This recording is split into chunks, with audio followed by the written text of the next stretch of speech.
Let me read to you a passage from the 6th chapter of St. John's Gospel, verses 16 to 21.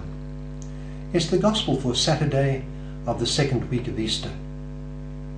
St. John writes, "When evening came, the disciples of Jesus went down to the sea, got into a boat, and went across for Capernaum.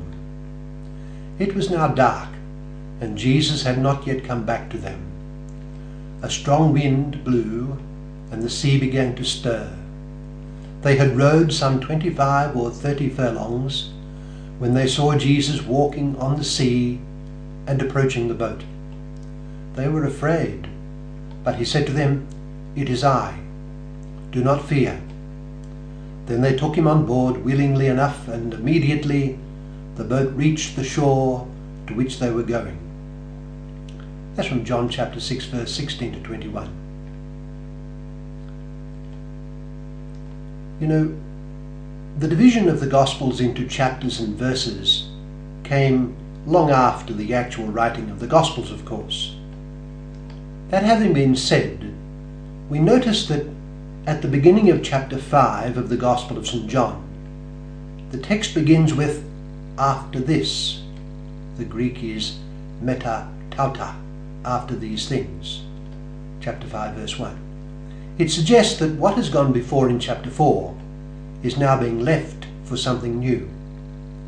There follows the healing of the man at the Bethsatha pool and the controversy and discourse that occupies chapter 5. Then at the beginning of chapter 6 we have the same phrase that appeared at the beginning of chapter 5, "after this," meta tauta, chapter 6 verse 1. Once again, it suggests that the events of chapter 5 are being left for something new. At the beginning of chapter 7, the same phrase appears again, "and after this," kai meta tauta, chapter 7 verse 1. Once again, it suggests that what makes up our present chapter 6, for John himself did not call it chapter 6, is being left for a new episode. What I am saying is that the whole of chapter 6 ought to be seen as something of a unity, for it begins and ends with the telltale phrase marking its beginning and its end, meta tauta, after this. If we look at the 71 verses, as the section is now numbered, of chapter 6, there are various parts, but we ought to regard them as interrelated, without forcing the matter too much. There is the feeding of the 5,000, an event linked by John with the Passover that was near. It culminates in the recognition of Jesus as the prophet whom Moses foretold was to come. The feeding of the multitude evoked the memory of Moses feeding the people with manna from heaven and leading the people out of the wilderness to the promised land. There is a new Moses, a new manna, a new Passover, a new promised land. But the miracle and its meaning is linked profoundly with what is to come in this very section, which will end with the meta tauta of chapter 7 verse 1.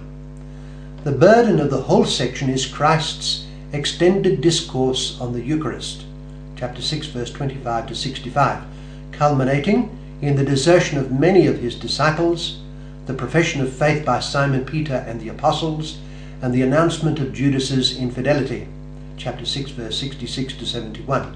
The whole of chapter 6 is all of a piece and sets forth the doctrine of the Holy Eucharist as the means by which Christ will bring men to union with him and life to the world. The passage that I read earlier from John chapter 6 verse 16 to 21 is set within this framework. It follows the feeding of the 5,000 in the wilderness and precedes the discourse on the Eucharist. It is always difficult to be sure of the meaning of symbolism. This is not to say that John's account of the walking of Christ on the Sea of Galilee is just a symbol. By no means. It is plainly a report of an historical fact. But John sees in it certain meanings. It is one of the signs that Jesus worked that showed forth his glory and revealed the saving plan of God.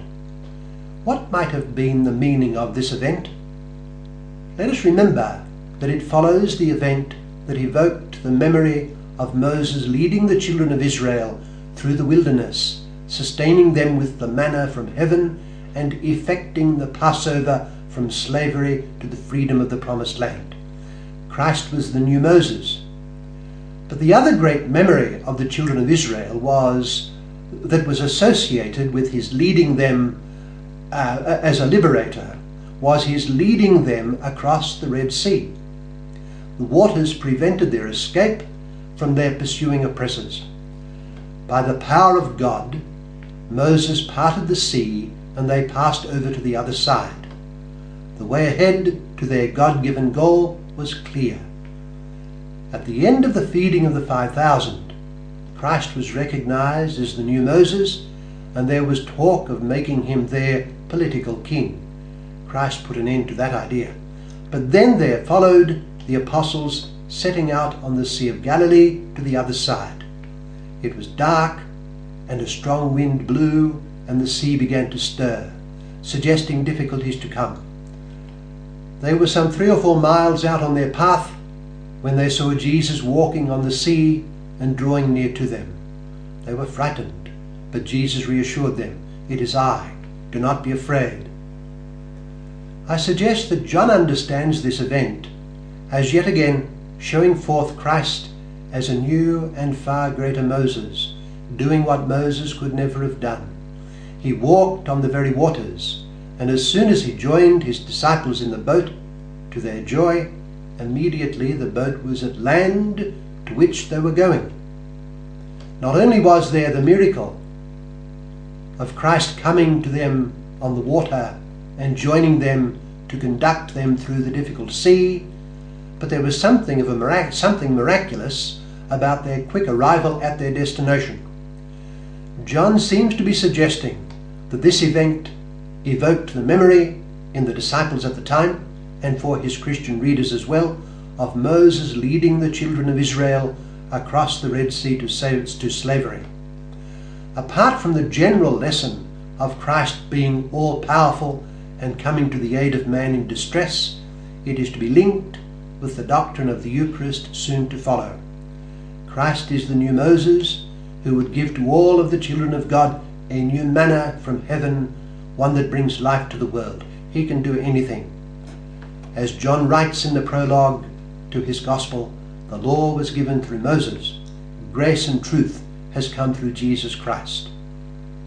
Let us take our stand by Jesus then.